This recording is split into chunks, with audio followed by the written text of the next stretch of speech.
Hi, I'm Andy. Hi, I'm Leon. And this is Head Tales. How daughter's me. Do you know what? Don't be looking up a skirt. I've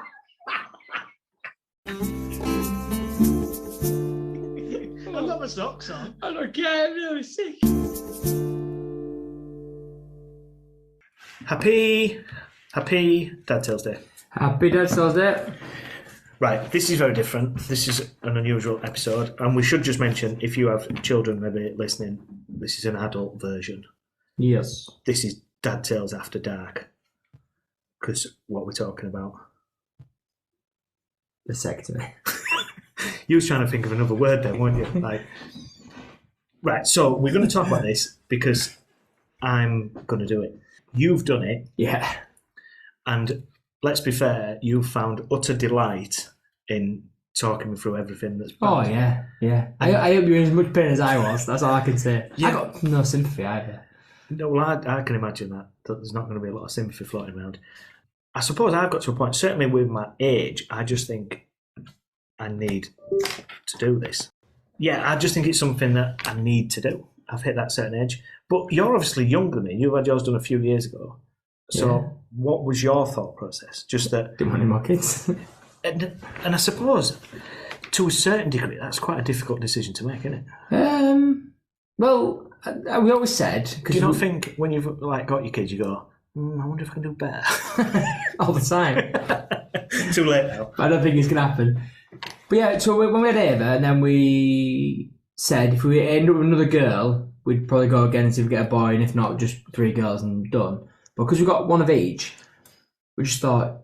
Quit while you're ahead. Yeah, sort of thing. I don't think there was a need to have another, if that makes sense. Because I think it's always, you want one of each, I don't know. Yeah, I think... I won't be deciding if I didn't have, if circumstances are different and stuff. Yeah. I think that would... I think most people would go, yeah, it'd be nice to have one of each. That's kind of the perfect... I know Mal's going to end up with twins or something at point again. Yeah, that... Oh, God, yeah. So that was sort of the rationale behind it. And I mean, I was young. I think I was about 30. Which is very young, isn't it? Yeah. Considering that a lot of people start families after the 30. Yeah. Oh, yeah. I mean, I had both mine relatively young, but not young. I was 25 when I had Ava, and then 27 when I had Noah. And then that was it. I thought, yeah, good to go. Yeah. I think it's a massive decision. Yeah. I know you can get it reversed, can't you? No chance. It hurt too much first time. I mean, I'm more worried about people just looking at it. Yeah.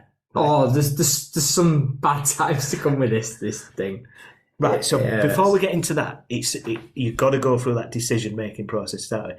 I'm 41 now, and my eldest she's going to be 23 this year, and then my middle one is 17, which they're at an age where they can have kids themselves. Yeah. And I think that there's a time where I don't think I've got the energy to do it again. Do you know what I mean? What I'm saying, I'm getting older, but I'm also my focus is elsewhere. I've had my kids when they're young. Yeah. Also, this is proper. Maybe a bit deep, but it's still part of my thought process, so I still think it's important to sort of mention, is that I've got 3 kids by 2 women, which I've not been there 100% of the time throughout all their life. There's always been a bit of a weekend dad and, scrimping and saving to try and make sure that things like maintenance is paid. Yeah.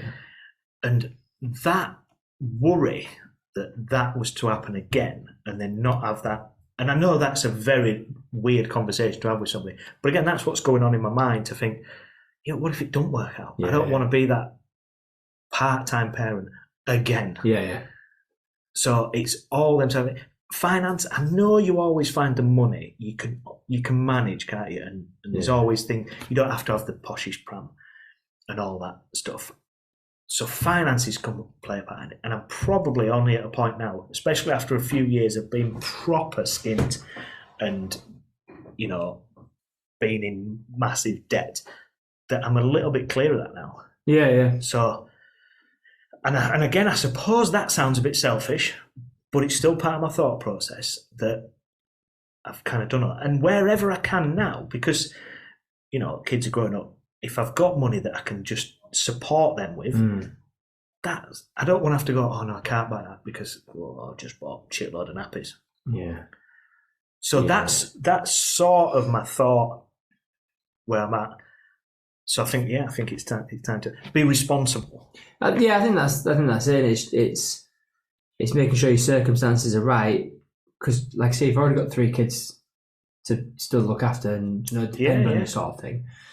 Because as much as they're growing up, you're still there. Yeah, right? Of course you are. There's still going to be times when they're going to need something from you, and you're not going to just say, "Oh no," and that's another. No, it's not strain. Strain's the wrong thing, but it's another thing to be mindful of when it comes to, because babies aren't cheap. Yeah. I mean, I know they say kids aren't cheap, full stop, but there is that point of swing where it's about when they get to like 3 or something, and you think, "Ooh, finance just kick back and can start eating everything you eat." They can start, so you can just you can make things go a bit further. And you've got the regular nappy problems, The stuff you take to the beach is half or a third of what you used to take previously. Yeah. You go from a massive pram to a buggy, or they can walk a bit even better. Yeah, I know. I always say to people as well, because like mine were quite close in age, and I think we got it just about right. So Ava was just out of all the nappy problems and all the jazz that comes with it, to then start again with Noah. So it was like with us, and it was a pain going back to it. I'm like, oh my god, sleepless night and things like that.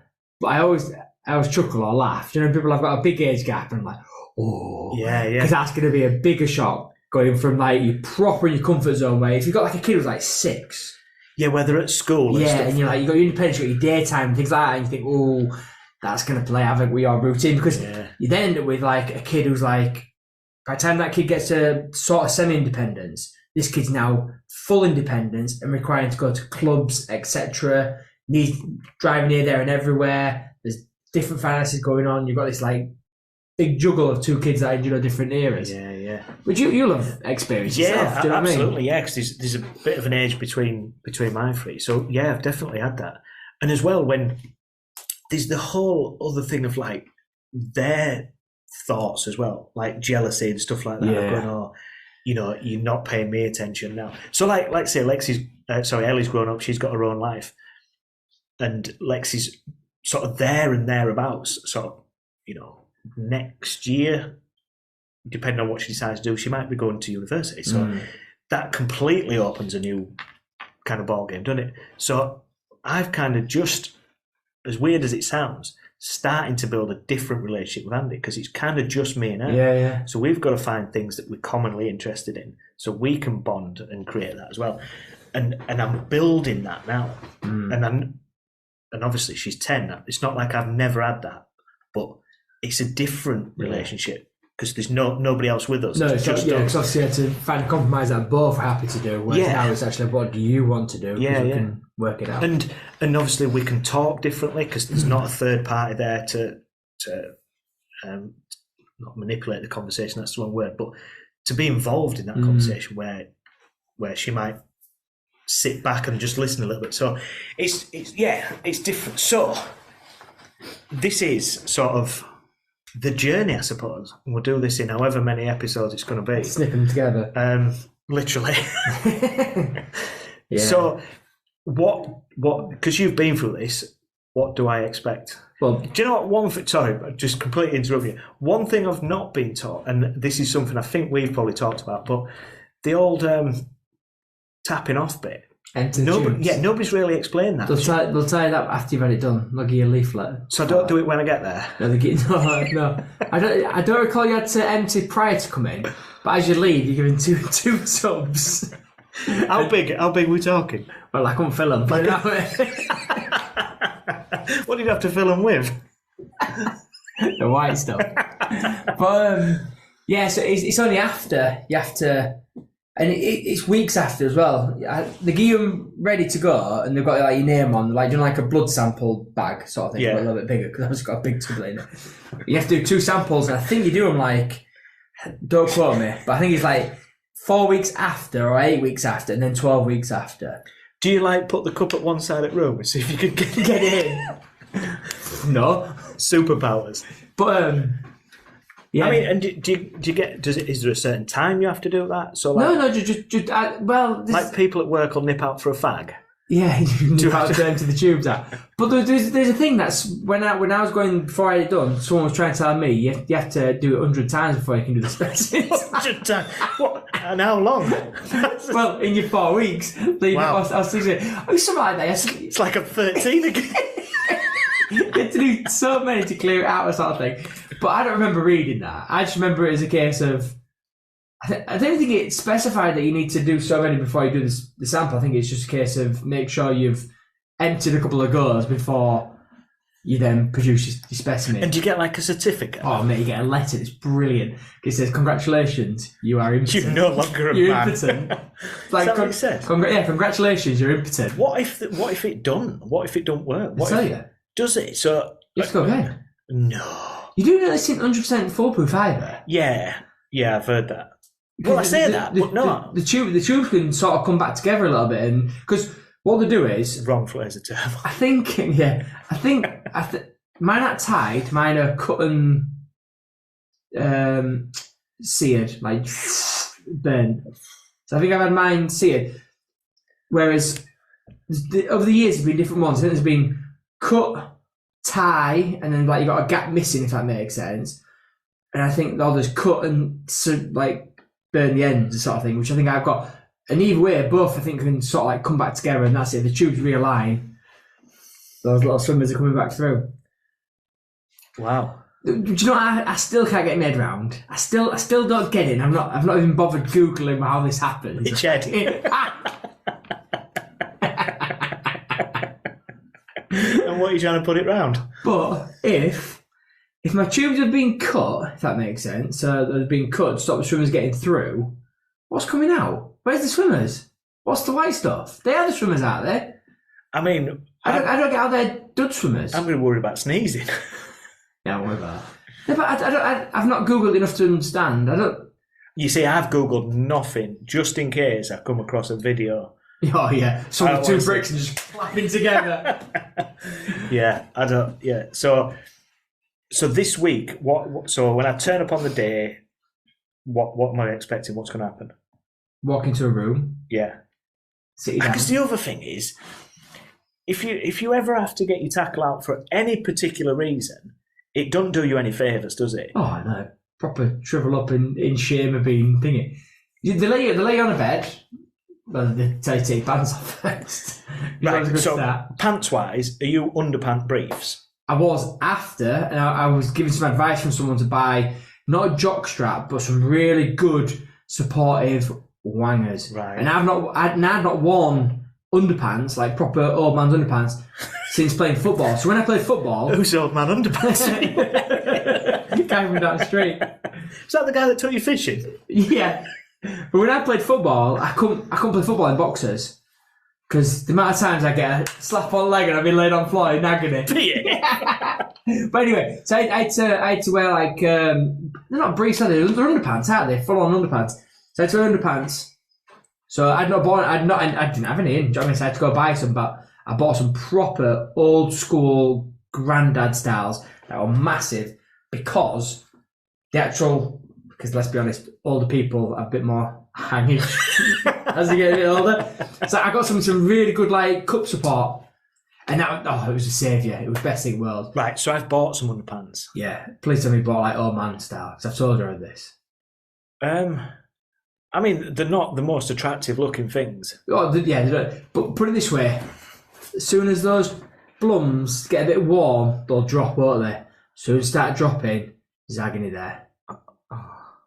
That's why you need someone to really like help support, because stop touching. But you can't just swinging in wind because you're in trouble. Until everything's like sort of healed up and swelling gone down and stuff. Right, so I've got check underpants. Yeah, good to go. I've got that. I bought 2 different sizes just in case. Yeah, probably. Yeah, I mean, I'd probably go with tight ones to start with to hold it in, and then. Do you wear a nappy afterwards? No. Is it band? Yeah, you come out with like a pad between your legs, because obviously there's blood and stuff from being stitched up and that. Yeah, to say blood. Didn't I'd say what is uncomfortable for a while, the actual stitch itself, because you've got dissolvable stitches. But because of where it is, it's uncomfortable because it's right near you. Do you know what as well? Something that obviously I've not thought about, these things happen, but it's going to be warm, isn't it? Yeah. So you're going to naturally feel the heat down there. What are we talking about? Well, you're going to get hot, aren't you? You're going to get hot and sweaty down there. That surely can't be a nice thing, can it? Should have got it done in winter. Yeah, it should have. I had mine done like cold time. Yeah, of course you do.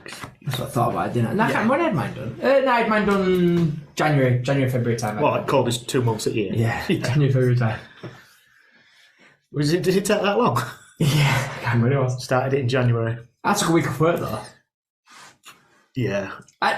Genuinely, everyone I've spoke to has said what a big girl I've been about it all. And I'll stand by, I was in absolute agony. I'd probably like to go as far as say I may have probably got like a little infection or something, which is why I was probably in so much pain for so long. If anybody's going to get an infection, it's you. Yeah, probably. But I didn't need antibiotics or to clear up, so it just naturally healed up. But I was in pain for a day. And I think I tell you what, advice for you, try not feeling sorry for yourself. Because I think that didn't help. That I sat so long and not got moving. When it came to moving, I was a bit girl about it. Yeah. I mean, yeah, I've booked a day off work. Yeah. Well, my uncle, apparently the next day, was shearing sheep after doing it. He was well, like, miffed how bad I was. I think I'd done on the Friday, maybe even the Thursday. So I definitely booked the Friday off. I had the weekend off and rang in and said, look, I'm not going to be in on Monday. I mean, I don't think I returned to work till the Friday, the following week. I genuinely don't think I returned to Friday. Just skipping to work, or are you walking up? I walked in like John Wayne still. I mean, and all women whose husbands have had it done are like, what is wrong with you? I'm like, I'm genuinely in agony. It's not as if I'm like trying to get sympathy, because no woman's going to give you sympathy. No, if they've had children. I mean, I'm not getting anything. And men find it funny, and the women have got no sympathy. So I'm not doing it for any benefit, apart from I was in pain. I think that's the maths, though, in it, that you're weighing up at the moment. That's the sum that you do when he's going, I've got to get that pain against all them other things I've just mentioned about like having more kids. And I just think a few days of being uncomfortable, I think I can put up with that than 18 years. You've had knee surgery recently as well, so I'd be interested to know on comparison what it is. Because when I had mine done, I genuinely walked out a bit uncomfortable. Obviously, the pubs were like, and I mean, the first guy that came out, sorry to get sidetracked, guy went in before me, came out, and he's walking out normally. And I was like, do you know what I mean? This could be alright, this. Yeah. I came out. I might as well crawled out. I think if that was me, I would have much rather seen the person in front of me walk out normally than walk out like you. The person after you must have gone, yeah, I'm not doing this. I can't do this. Especially when I was screaming. Right. So, without too many details, how was being in there and you getting your tackle out? How was you laid on the? Was there a little bit of embarrassment there, or did you just kind of think it is what it is? I'm never going to see you people again. Yeah, I don't think. Well, was anybody taking selfies? No. But I'm sure the nurse knew me, but I didn't know the nurse, if that makes sense. Oh, because your job's done locally, didn't you? Yeah, which for you, I wouldn't think you know the people. But I spoke to someone the other night, it was funny, we were talking about this, and he said that he was laid on bed, and obviously he knew the nurse, he was next door neighbour. Do you know what I mean? So the nurse is next door neighbour, or something along that close, do you know what I mean? And he's like, I don't need this, do you know what I mean? I know you. But I had the impression that the nurse knew me. Doctor didn't know me, and I didn't know the doctor, but I had this impression that the nurse knew me, or knew of me, or knew... She maybe heard about it. Yeah. She maybe knew your reputation. No, it'd be someone who knows Mum or something like that, do you know, with taxis. Yeah. So it was one of those things where it's, oh, hi, Leon, how you doing, do you know what I mean? And it was one of those things where, like, it wasn't just friendly, I know your name, she'd read your notes, yeah. Yeah, it was, I got more of the interpretation that she sort of knew I was, or knew of, like, who I am. But no, I won't bother, because I'm thinking I'm not really bothered, really.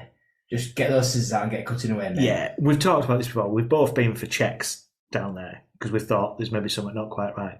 And I thought that was really awkward. Yeah. But the bigger picture is that... Yeah, okay, let's just if someone's got a problem with my bits and bobs, just tell me I'm all right. It's one of them things, isn't it? It is what it is. Oh, yeah. Yeah. Like... We all, I'm pretty much guaranteed 99.9% of men at some point have exaggerated about the size of their tallywhacker. Yeah. When you get in these positions, and again, I'm probably at that age now where I think, it is what it is. I've all been in changing rooms and I've been the one with towel around me and I'm wanting to get it out. I can't change it. So, I mean, Yeah, I've got what exactly. I've got, and I have to use it. Yeah, Is the way I stand. that is right. But so you get laid on the bed, put a screen over so you can't see. Do you think I could listen to music? I don't think you're allowed. I don't call him saying pop some headphones in me. Right, he just goes.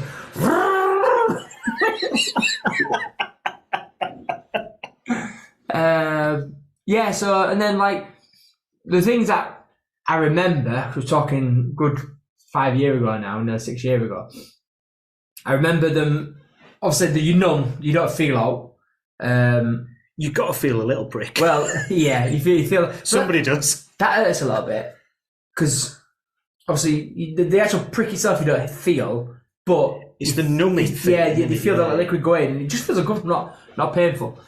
But then there's a point where Can you piss yourself?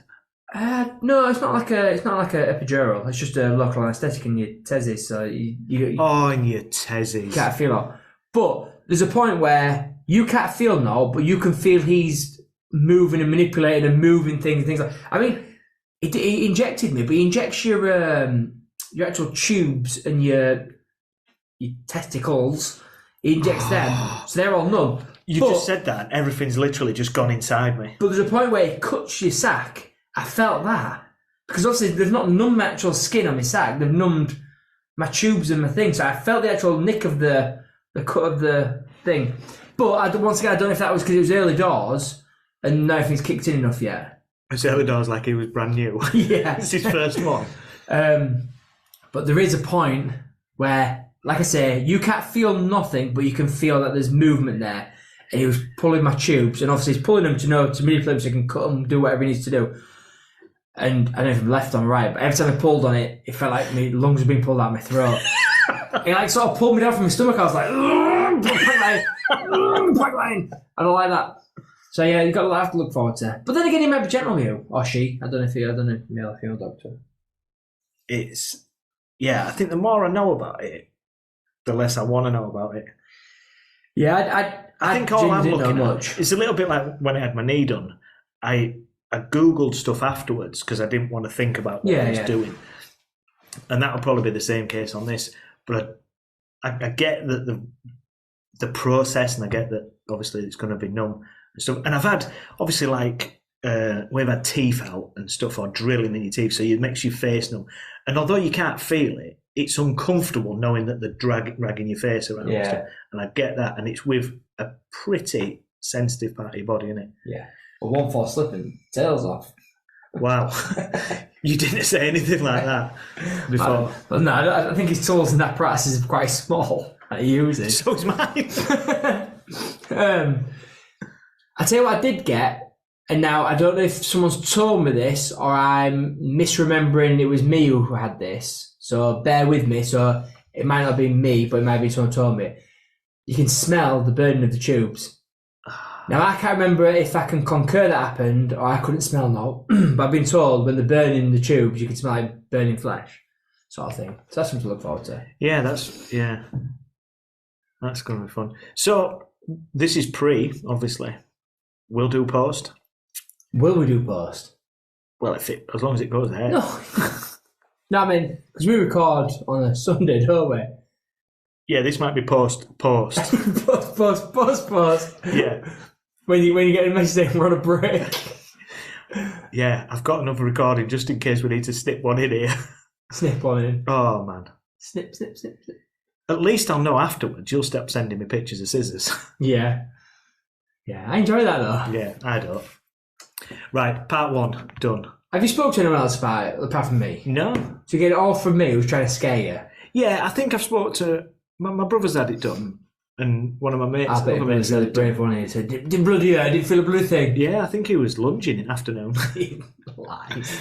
He was back on job in afternoon. He was working at them 100 finishes.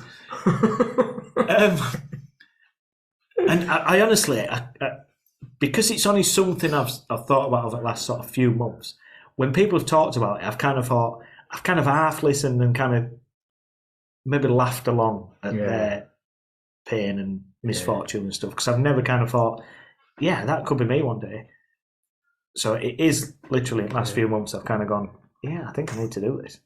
I as well. I don't want to get deep and stuff like that, and everyone's got their own judgments of that. But I do think it's quite a responsible thing, getting it done, because we can have children right up to a late age, if that makes sense. Yeah. So I do think it's responsible.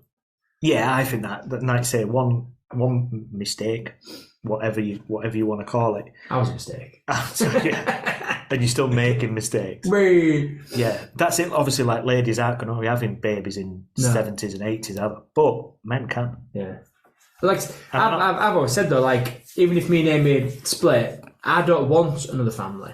If she does, I mean, she says she don't, but if she does, then that's her choice. I've already made my choice. That no matter what, I don't want any more children. Yeah. If she does, she'll have to divorce me and go find Mr. Right.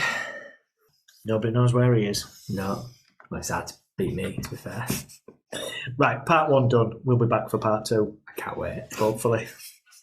In one piece. Thank you for listening right to the end of this week's podcast, and we hope that you've enjoyed it.